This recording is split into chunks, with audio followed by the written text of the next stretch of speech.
한판 브리핑 민동기 평론가와 함께하겠습니다. 어서 오십시오. 안녕하십니까.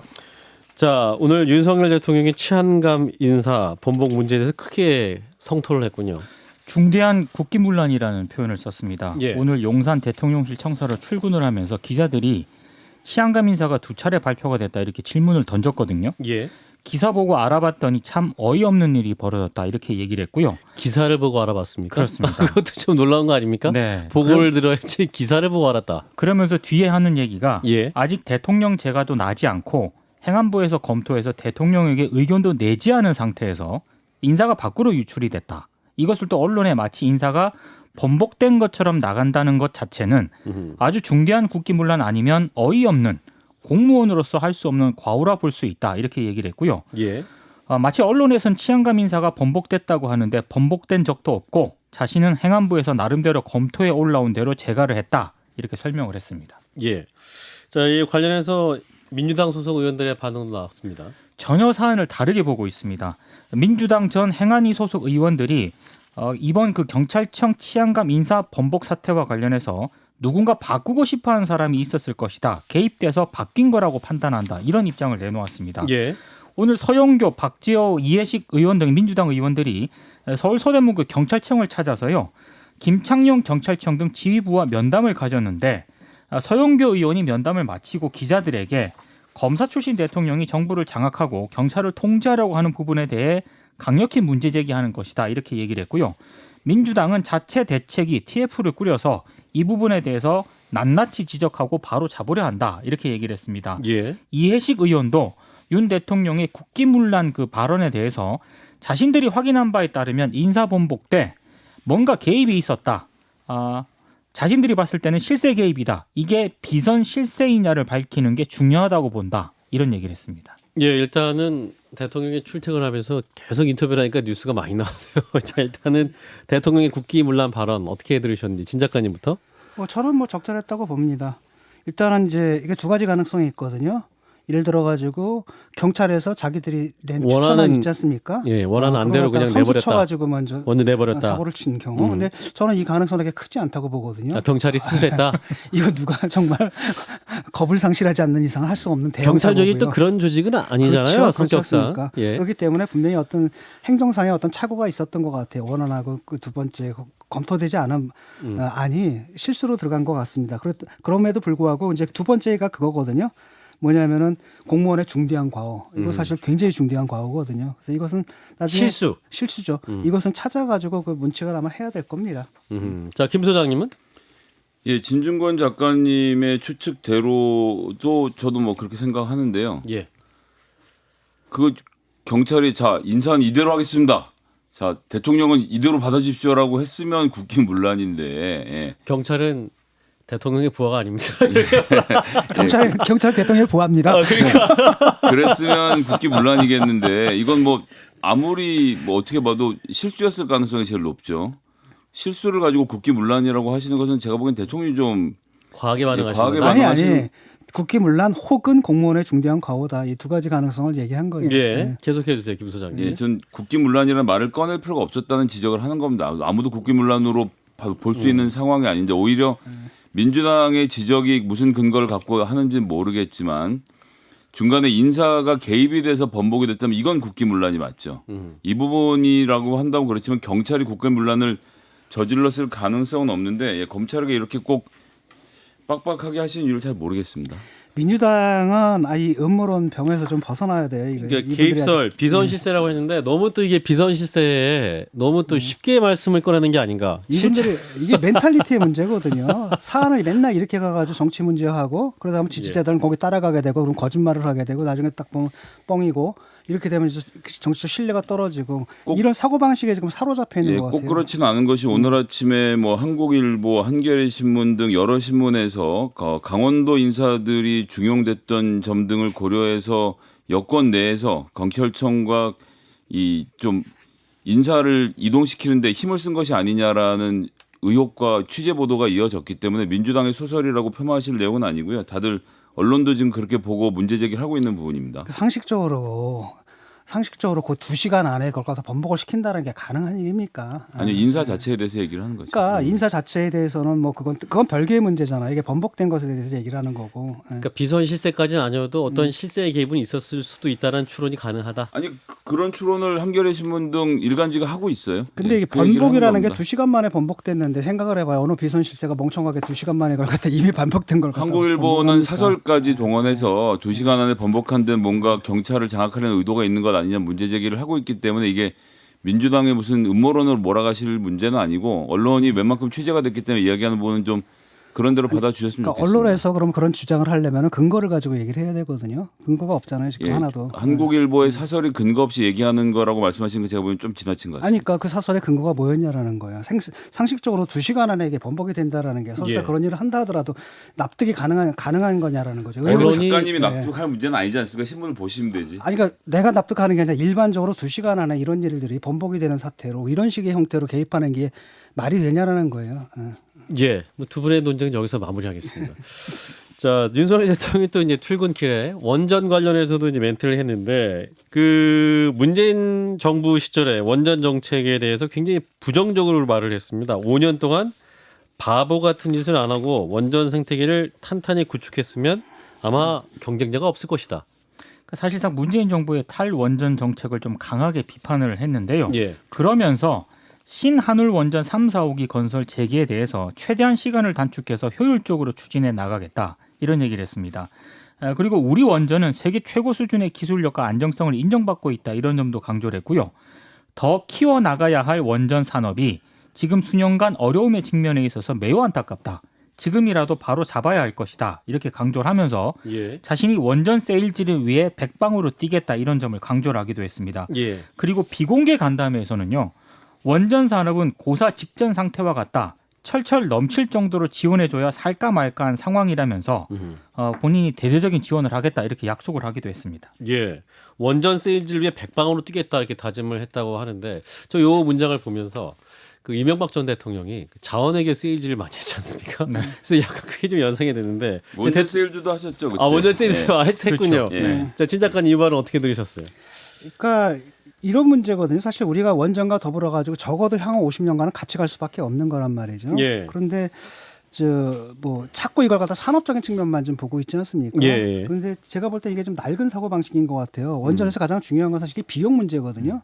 솔직히 말하면 원전을 만약에 전기를 생산한다라면 생산 기업에서 비용을 담당해야 되잖아요. 예. 근데 문제는 거기 안 들어가 있는 게 고준위 핵 폐기물 같은 거 있지 않습니까? 이 폐기물 방사장 뭐 이런 거 처리장 이거 짓는 비용들은 안 들어가 있고 그건 국민이 세금으로 내고 있단 말이에요. 예. 그것까지 합산을 해서 하면은 그 국제적으로는 이게 그다지 돈 되는 그 에너지가 아니다라는 인식이 좀 퍼져가고 있거든요. 예. 그런 의미에서 조금 뒷북을 좀 치고 있지 않는가 이런 생각이 듭니다. 그리고 또 하나는 뭐냐? 지금 이 고준위 핵 폐기물 이거 처리장 이거 못 지으면은 그 그린 텍소노미 소용없거든요. 그거 인정 못 받아요. 그리고 결국 우리가 수출을 못 하게 되는데 솔직히 말하면 이게 지금 원전 업계에서도 이게 우리나라에서 이거 기술적으로 감당하기 힘들다라고들 보고 있거든요. 예. 이 문제에 대한 대답을 내놔야 돼요. 대통령이라면은. 근데 이제 이 문제에 대한 없고 거의 이제 MB 스타일이잖아요. 이거 지금 세일즈. 세일즈. 대통령이 그러면 거기 한수원 직원이 되시지 왜 대통령이 되셨어요? 그렇게 하면 안 되죠. 강한 말입니다. 자, 아니 왜 세일즈맨을 해요? 대통령이 난 이해가 안 가요. 김 소장님은 저는 지금 뭔가 원전에 대한 또 이런 바람이 일어나는 것이 얼마 전에 EU가 그러니까 분류 체계죠. 분류 체계에서 그린 에너지에다가 천연가스하고 원자력을 집어넣었기 때문에 그럼 우리도 가격을 같이 갈 수 있지 않느냐 이제 이런 논의를 했던 거예요. 예. 근데 이제 대통령께서 최신판이 업데이트가 안 되신 모양인데 지난주에 EU 그 상임위를 열어서 일단 상임위 차원에서는 천연가스하고 핵 못 넣겠다라고 부결을 내서 이게 지금 본회의에 올라가 있습니다. 아마 다음 주에 제가 알기로는 투표를 하는 걸로 알고 있는데 예.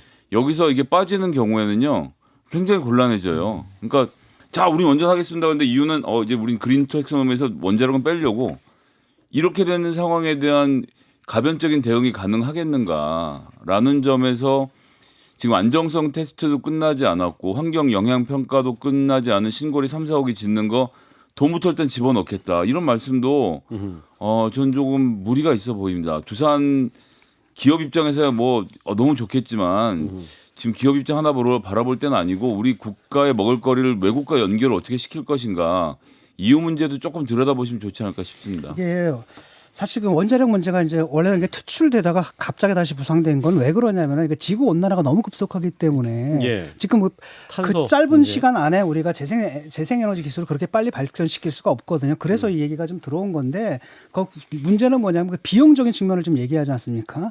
비용은 사실은 이게 오래전에 이미 그다지 경제적이지 못하다라는 겁니다. 왜냐 우리가 지금 쉽게 쓰는데 그 빚은 누가 갚아야 되냐? 우리 후손들이 갚아야 되는 거거든요. 나중에 다. 이런 것까지 생각을 해야 돼요. 장기적으로 봤을 때. 근데 이제 고준위 폐기물이요. 또 생각보다 우리나라에서 원전을 지금 많이 쌓이는 건 아닙니다. 지금까지 만든 이래로 쌓아놨던 고준위 폐기물도 원자력 발전소 안에다가 고이 잘 저장하고 있고 부피가 생각처럼 크지는 않거든요. 위험도도 높지 않고 해서 안정적인 장소, 해저 이런 데다가 고준위 폐기물 폐기장을 만들 수 있으면 전 뭐 이거 못할 일이다. 이거 절대 해서는 안 되는 자라고 생각은 안 하는데 그럼 그런 부분을 국민들에게 설명하고 고준위 폐기물 처리장도 만들어야 되는데 그런 얘기는 안 하시고 일단 돈부터 갖다 넣겠다고 하시면 그린 텍소노미에서 핵심은 고준위 폐기물장 갖고 있는가인데 이거 1, 2년에 못 만들 것 같은데 무슨 계획이신지 모르겠어요. 그린 텍소노미가 사실은 그 대통령 후보 간의 토론 있을 때 그 질문 받아서 그 답변을 못 하셔가지고 문제가 되긴 했습니다만 그 문제에 대해서 면밀히 정부에서도 좀 고민을 하고 검토는 좀 필요해 보입니다. 자, 여기서 국민의힘 그 윤리위 얘기를 좀 해보죠. 어제 자정까지 마라톤 회의를 했던 것 같아요. 근데 이준석 대표에 대한 징계가 2주 연기가 더 됐네요.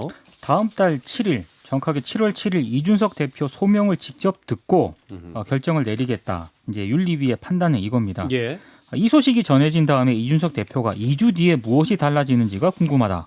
길어지는 절차가 당 혼란에 전혀 도움이 되지 않는다는 것을 구성원들이 알고 있다. 굉장히 불만을 좀 나타냈고요. 예. 징계 때문에 계속 이름이 오르내리는 자신 입장에선 이건 뭐 기우제식 징계냐, 뭐 나올 때까지 기다리는 거냐 이렇게 좀 불만을 토로했습니다. 그리고 김철근 실장도 경찰 조사를 받은 게 한 달이 넘는다. 경찰도 지금 전혀 진행할 수 없는 사안에 대해서 윤리위가 어떻게 하는 건지 잘 모르겠다 이렇게 얘기를 했습니다. 윤리위는 이 대표 징계하는 연기를 했지만 김철근 당대표 정무실장에 대해서는 품위 유지 의무 위반으로 징계 절차를 개시를 했습니다. 그리고 품위 유지 의무 위반 징계 절차 개시했다는 건 그렇습니다. 예. 당대표 연관이 있는 인물에 대해서는 징계 절차 개시했기 때문에 네. 사실상 이 대표에 대한 징계도 진행되는 수순이 아니냐라는 예측도 있는 거죠.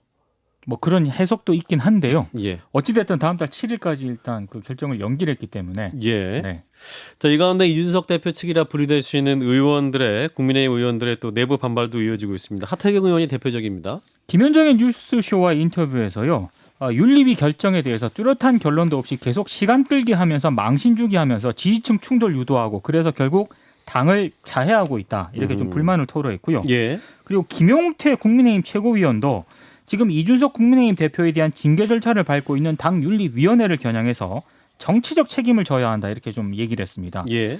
김기현 국민의힘 의원은 연착륙할 수 있는 방안을 찾는 게 좋다. 오래 가서 될 일은 아니다. 책임 있는 여당의 입장이기 때문에 국민들에게 심려를 끼쳐서는 안 된다. 이렇게 얘기를 했는데 반면에 전효옥 전 의원 같은 경우에는 당원권 정지 수준에서 나와야지 합당하지 않을까. 이렇게 얘기를 했고요. 이런 걸로 이렇게 우리가 이야기하는 것 자체가 국민의힘이나 그 지지자들에게는 굉장히 치욕일 것이다. 지금 벌써 이게 몇 개월째인가라면서 이준석 대표 책임론을 또 주장을 하기도 했습니다. 예. 그렇군요. 굉장히 기간이 길긴 했습니다. 네. 예, 일단 더 길어졌습니다. 예. 2주 후에 또 어떤 결론을 할지 이게 또 계속 언론에서 보도를 할 테니까요. 그렇죠. 자, 이 가운데 국민의힘은 혁신위를 출범을 했는데 혁신위원장은 전 감사원장이었던 최재형 의원이 위원장입니다. 그리고 부위원장은 삼선 의원인 조혜진 의원이 임명이 됐고요. 예. 위원들 14명이 임명이 됐습니다. 그래서 위원장 포함해서 총 15명의 인선을 오늘 완료를 하고 공식 출범을 했는데 이 최고위원 회의에서 이준석 대표가 이런 얘기를 했습니다. 오늘은 당의 혁신을 총괄할 혁신위가 출범하는 날이다. 앞으로 혁신위 활동을 통해 대선과 지방선거의 승리를 넘어 확실하게 의회에서도 다수가 될 수 있도록 준비하는 기초를 닦는 역할을 했으면 좋겠다. 이렇게 얘기를 했는데요. 최재형 위원장은 위원들로 최고위원이 추천한 7명을 포함해 당내 사정을 잘 알고 당의 개혁을 같이 할 것이며 다양한 관점에서 당을 바라볼 분들을 모셨다 이렇게 직접 설명을 했습니다. 예, 그 징계의 다음 날 이준석 대표 혁신위를 출범했다라는 그렇습니다. 것은 나는 나의 길을 간다라고 해석할 수 있겠군요. 그렇습니다. 예. 자, 일단 국민의힘 윤리위의 2주 연기 결정 어떻게 보셨어요, 진 작가님? 자기들도 어떻게 해야 될지 모르는 상황인 것 같아요. 이게 이제 첫째로는 뭐냐면은 사실관계를 확인하기가 굉장히 어렵습니다. 이게 그 김철근 씨 뭐 이것도 정무실장. 그분이 딱 잡아떼면 사실 이준석 대표로 연결되는 선이 끊어지거든요, 논리적으로. 그다음에 나머지 것들은 사실관계 확인하는 일들은 경찰 조사가 끝나봐야 아는 거예요. 예. 수사권도 없는 뭐 윤리위에서 어떻게 하겠습니까? 그러니까 이게 확정이 안 되니까 사실 징계를 할 수도 없고 안 할 수도 없는 상황인데다가 두 번째로는 뭐냐면 그 정치적인 고려가 있는 거거든요. 왜냐하면 이걸 징계를 할 경우에는 2030이 대거 떠나갈 수가 있단 말이죠. 예. 그런데 그럴 경우에 그 국민의힘에 굉장히 큰 타격이 될 겁니다. 물론 이제 국민의힘에서 자기 힘으로 이겼다라고 선거 이겼다고 믿는 그 사람들은 다른 생각을 할지 몰라도 예. 대체적으로 그렇게 강경하지 않은 사람들 같은 경우에는 그런 사태는 막아야 된다는 이런 좀 합의가 좀 있을 것 같아요. 또 다른 한편으로는 좀 약간 이것은 이준석 대표에게 불리한 조짐이 보이는 건 뭐냐면 이게 왜 미뤘을까? 일단은 이제 형식을 갖추려는 게 아닌가. 이번에는 이준석 대표가 나와서 소명하는 절차가 없었지 않습니까? 2주 안에 하라고 그랬죠. 네. 근데 그거를 때리면은 그거를 없이 징계를 때리게 되면 이제 그게 절차상에 또 문제가 생길 수가 있으니까 예. 그것까지는 뭐 절차를 지키겠다는 뜻이 있는 것 같고 그다음에 김철근 씨에 대한 그 징계가 지금 개시가 됐단 말이죠. 그렇죠. 라고 한다면은 이것도 사실 약간 불길한 조짐이죠. 이준석 대표에게는. 자, 김 소장님은? 국회의원이 말이죠. 예. 인생에서 제일 중요한 건 다음번에 내가 국회의원 또 되는 겁니다. 이것보다 중요한 일이라는 건 없습니다. 예. 제 의석 하나 희생해서 대선에 이길 수 있다면 이라고 생각하는 사람 단 한 명도 없습니다. 한 명 정도 있을 수 있겠네요. 그다음에 중요한 것이 자기 파벌의 사람들이 국회의원이 되는 겁니다. 예. 그다음이 총선 승리. 그러니까 총선은 이기거나 지거나 내 주변 사람들하고 내가 국회의원 되는 게 중요해요. 이게 무슨 얘기냐? 대선은 그다음입니다.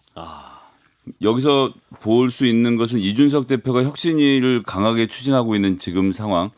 이 혁신위가 결론을 내리기 전에 이준석 당대표 지도부를 무너뜨리지 않으면 그럼 혁신위 내용이 통과가 되면 전 이준석 대표가 지난번 PPAT처럼 나름의 합리적인 기준을 가지고 최재형 의원과 함께 남들이 공감할 수 있는 혁신안을 만들어낼 거라고 생각하는데 국민들이 공감할 수 있는 혁신안이라는 것은 당대표의 공천권을 무력화하는 방향으로밖에 갈 수가 없습니다. 국민들에게 당원들에게 공천권을 돌려준다가 언제나 개혁의 방향이니까요. 그럼 윤핵관들이 정작 이준석 대표를 밀어내고 나서 그 자리를 차지했다고 하더라도 자기들 마음대로 사천을 할 수 있는 구조가 아니라면 권력을 가지는 의미가 없어지죠. 그러니까 이 혁신위의 결론이 나기 전에 이준석 당대표의 직위를 무력화시키는 방향으로 잡고 나가는 것이 아닌가라는 의심이 좀 강하게 드는 상황이고요. 그런 점에서 이준석 대표를 좀 옹호하고 싶은 생각이 드는데 예. 김철근 정무실장 지금 뭐 7억 원 뭐 그것도 딴 데서 투자 유치 뭐 이거 관련해서 징계를 시작했다는 것은 윤리가 보기에도 상당한 문제가 있다고 판단하는 것이고 아무리 정치적이라고 해도 절반의 위원들이 외부 사람들로 채워져 있기 때문에 아주 어이없는 일을 하긴 윤리가 어렵습니다. 그런 점을 고려했을 때는 이준석 대표가 실제로 무마하려고 하는 작업에 참여를 했다면 그거 가지고 있는 혁신에 아무리 정신이 좋아도 이것에 대해서 거짓말하고 있는 것에 대해서는 정치적으로 큰 책임을 져야 될 문제가 되겠죠. 그래서 저도 결론을 내리기 참 어렵네요. 혁신이 말씀하셨는데 만약에 이준석 대표의 이제 혁신이가 어떠한 결정을 내린다 하면 그 공천 과정에 대한 것이 뭐 당내 헌법같이 못 고치는 거 아니잖아요. 차기 당대표가 또 고칠 수 있는 거 아닙니까? 근데 그 방향이 비가역적이기 때문에 자 당대표가 더 많은 전략 공천을 하게 바꾸겠다라고 말을 꺼내기가 굉장히 어려워집니다. 만들기 전에 없애야지 만들어 놓고 나서는 되돌리기 어려운 것이고 국민들과 당원들이 보기엔 당대표의 권력이 줄어들수록 당개혁이 제대로 된다라고 볼 수밖에 없는 상황이거든요. 예, 진 작가님. 그러니까 이준석 대표는 이제 여기 이제 정치 생명을 걸 수밖에 없어요. 일단은 혁신안이라는 게 이게 딱 보게 되면 범국민적인 지지를 받고 있거든요, 사실은. 그렇기 때문에 이걸 가지고 자기의 그 정치적인 능력을 갖다 이제 입증해 보여주는 수가 있겠고 또 하나가 이제 2030 어큐파이 국민의힘 한 20만이 그때 새로 들어오지 않았습니까? 그렇습니다. 그런데 대부분이 또 젊은이들이었고 그 젊은이들한테 빨리 들어와서 이 당을 갖다 좀 점거를 좀 해달라. 이래서 아마 이제 입당 운동을 좀 가열차게 하지 않을까. 그래서 자기 입지를 구하는 지금 자기 입지를 갖다가 지키는 것은 그 수밖에 없는 것 같아요. 그래요. 2주 안에 또 혁신의 시간이 될 텐데 그 안에 어떤 안이 나올지도 좀 지켜봐야겠네요. 그 안에 이 문제 제기를 했던 제보를 했던 측과 그 유튜버들 이런 분들이 또 새로운 증거나 증인들을 들고 나와서 이 모든 상황을 어이없게 때려엎을 상황도 고려를 해야 되기 때문에 국민의힘으로서는 좀 난제에 빠져 있는 것 같습니다. 그렇군요. 자, 이어서 대통령 기록관 얘기를 해보겠습니다. 서해 피서할 공무원의 정보 공개 불가능하다 공식 발표를 했어요. 유족들이 대통령 기록물 공개를 청구했는데요. 대통령 기록관이 불가하다는 입장을 내놓았습니다. 불가하다. 근거는 이렇습니다. 일단 보호기간을 따로 정한 대통령 지정 기록물 같은 경우에는 국회 제적의원 3분의 2 이상의 찬성이 있거나 예. 관할 고등법원에 영장이 제시된 경우에만 열람, 사복, 제작 및 자료 제출이 가능하다는 입장이고요. 예. 그래서 존재 여부를 확인할 수 없음을 알려드린다 이런 입장을 내놓았고 일반 기록물 같은 경우에는 19대 대통령 기록물이 대통령 기록관에 이관된 이후 아직 정리 등록이 완료되지 않은 상황에서 최대한 찾아봤지만 해당 기록물은 존재하지 않는다 이렇게 입장을 내놓았습니다. 유족 측은 문재인 전 대통령에 대한 고발을 검토하겠다라는 입장을 밝혔고요. 그리고 오는 27일 국회 더불어민주당 당대표 회의실을 찾아서 제적의원 3분의 2 이상 상성 의결을 건의를 하고 우상호 비대위원장을 만나서 유족이 원하는 정보를 정식으로 요청하겠다 이런 입장도 밝혔습니다. 또 그 국방부, 해양경찰청 등을 방문해서 사건 자료를 최대한 받아서 살펴볼 계획이라는 입장도 내놓았습니다. 그렇군요. 자, 이런 가운데 서주석 전 국가안보실 NSC 1차장이죠. SI 특수정보 첩보 관련 증언이 있었습니다. 그러니까 이례적으로 아주 긴 SI 첩보가 있었다라고 오늘 MBC 인터뷰에서 밝혔고요. 예. 그 상황을 보면 자진월북 판단에 대해서 정황을 분명히 이해하실 수 있을 것이다 이렇게 얘기를 그 했습니다. 상황을 보면 그렇습니다. 예. 일단 SI에서 신상 정보가 언급이 됐기 때문에 당시 바로 그 실종자가 북한 해역에서 발견된 상황이라는 것을 알게 됐다 이렇게 설명을 했고요. 예. 사건 초반에는 당연히 실족이나 극단적 선택 가능성이 더 고려가 됐다. 그러다가 이런 정황 첩보가 들어오면서 추가 분석과 수사가 이어졌고 조사가 이뤄졌다고 자신은 알고 있다 이렇게 얘기를 했습니다. 그리고 서 전 차장은 유족의 고발 조치에 대해서는요. 국민 안전과 국가 안보를 위해서 진상 규명을 위해서 유관기관과 함께 노력한 부분이 잘 인식되지 않아서 정말 안타깝다 이렇게 얘기를 했고 예. 아직도 오해와 불신이 있어서 더욱 아쉽다. 계속 소명해 나가겠다라고 얘기를 했고 다시 한번 유족들께 이 부분에 대해서는 깊은 애도와 위로를 드린다라고 밝혔습니다. 예. 뭐 갈수록 좀 어렵네요. 예. 점점 복잡해집니다. 네. 자, 일단 대통령 기록관의 결정은 어떻게 봐야 될까요, 진 작가님부터? 그건 뭐 논평의 대상이 아니죠. 그냥 거기선 규정대로 하고 있을 것 뿐이거든요. 그렇죠. 그럴 수밖에 없는 거고 여기서 또 다른 뭐 수를 낼 수가 없는 상황이지 않습니까? 그건 너무나 예. 당연한 것이고. 예. 서 전 차장의 증언 같은 경우에는 이게 사실은 좀 핀트가 잘못됐거든요. 제가 계속 그 국민의힘 쪽에도 좀 얘기하는 부분이 뭐냐면은 자꾸 월북인이 아니냐로 가져가지 말아라. 이게 본질이 아니다라는 거죠. 월북을 하든 안 하든 간에 비무장 민간인이 사살을 당한 게 문제의 본질이고 그다음 심지어는 그분을 갖다 잘하면 살릴 수도 있었다. 근데 우리가 못 살렸다. 이게 문제의 본질이고 거기에 대한 책임을 좀 물어야 되는데 자꾸 그러고 가다 보면 이제 어떻게 되냐면 이게 진실 게임이 되거든요. 그럼 이제 괜히 민주당만 등등해지는 거예요. 우린 그렇게 판단한 근거가 있었다. SI 뭐 이렇게 좀 이렇게 나온다란 말이죠. 그래서 거기 말리면 안 되는데 조금 말려 들어가는 느낌이 좀 있습니다. 누가 말려들? 국민의힘이 말려 예, 들어갑니까? 국민이 좀 말려 드는 것 같아요. 네, 김 소장님. 국민의힘은 사실관계 파악보다는 대통령 기록물을 열어서 문재인 대통령이 뭔가 잘못했는지를 찾아내는 데 관심이 많으신 것이 아닌가라는 강한 의심이 있는 거죠. 그러니까 그렇죠. 유족의 이야기가 아니라 국민의힘의 정치적 타격의 방향이 대통령을 향하고 있기 때문에 진종건 작가님 말씀하신 오류가 벌어진다고 생각하고요. 이 문제는 유족들에게는 어찌나 큰 마음의 상처가 있는 사건입니다. 그럼요. 그리고 예. 당시에 국방위와 정보위가 회의를 했고요. 그 회의록 공개부터 시작해서 SI 감청 정보도 지금 원래는 국민의힘이 열자고 했다가 민주당이 거절한 듯 하니까 또 이제 친북 논란을 몰고 가는 상황에서 국익에 문제가 안 된다면 공개하자고 민주당 입장을 돌리니까 그때가 대통령이 안 된다고 하신 상황인데 이것도 열어보고 대통령 기록물도 당연히 열어보고요. 예, 이 문제에 대해서 유족들에게 충분하게 해명할 수 있어야 된다고 생각하고 국민들께도 공개 가능한 정보 안에서 설명을 해야 되고 그런 역할을 하라고 대리로 뽑아놓은 국회의원들께서 잘 보고 판단하셔야 하셔야 합니다. 2년 전과 생각이 달라졌다면 왜 달라졌는지를 국회와 해경도 잘 설명해 줘야 된다고 생각합니다. 이게 뭐 정보 차원에서는 이게 월북으로 판단할 수는 있다고 봐요. 근데 이건 정보 판단이잖아요. 이걸 공개하면 안 되거든요.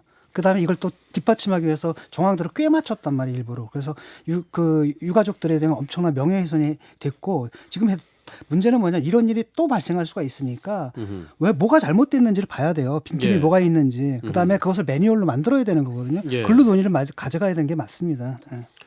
예, 뭐 관련 논의는 계속될 것 같았어요. 자, 민주당 워크숍 소식 짧게 듣고 마무리하죠. 이재명 의원이 오늘부터 내일까지 1박 2일로 열리는 민주당 국회의원 워크숍에 당초 예상을 깨고 참석을 했습니다. 아무래도 동료 의원들과의 스킨십을 통해 반감을 누그러뜨리려는 의도가 있다라는 게 언론들의 분석이고요. 예. 사실상 당권 행보 수순에 들어갔다는 해석을 내놓고 있습니다. 예, 일단 이번 워크숍 눈길 쏠리는 건 이재명 의원의 당대표 출마 논란이 어떻게 정리될 것인가 이 부분이죠? 그렇습니다. 지금 재선 의원 같은 경우에는 예. 48명 가운데 최소 35명이 입장을 좀 밝혔는데요. 예. 대선과 지선 패배에 중요한 책임이 있는 분들의 전당대회 불출마 이런 것들을 요구를 했고 전당대회를 통한 혁신 통합의 새로운 리더십 구축을 촉구를 했습니다. 사실상 이재명 의원을 비롯해서 뭐 전해철, 홍영표 이런 의원들에게 불출마를 압박한 것으로 해석이 되고 있습니다. 자, 전당대회 전에 워크숍 어떻게 마무리될까요? 20초씩 짧게 진작하니. 이재명 출마할 겁니다. 전해철이 사퇴 압박한다라고 안 나올 사람이 아닙니다. 이재명을 몰라서 하는 소리고, 이분이 엄청난 권력 의지의 소유자인데다가 예. 지금 이제 방탄조끼를 입어야 되거든요. 의원만이 아니라 대표가 되면은, 의원이 만약에 방탄조끼라면 대표라는 건 뭐냐면 이거는 철갑이거든요. 기갑부대입니다. 네. 당대표 철갑을 얻으려 할 것이다. 김 소장님. 워크숍 분임토의 명단을 확보했는데요. 예. 재밌는 게 있어서 아, 그래요? 예, 이재명 의원님하고 홍영표 의원님이 같은 조시네요. 예. 좋은 대화를 많이 하시길 바랍니다. 사회자가 필요하시면 제가 가서 사회를 꼭 봐드리겠습니다. 네, 여기까지 하겠습니다. 민동기 평론가였습니다. 고맙습니다. 고맙습니다. 좋아요. 구독! 알림 설정.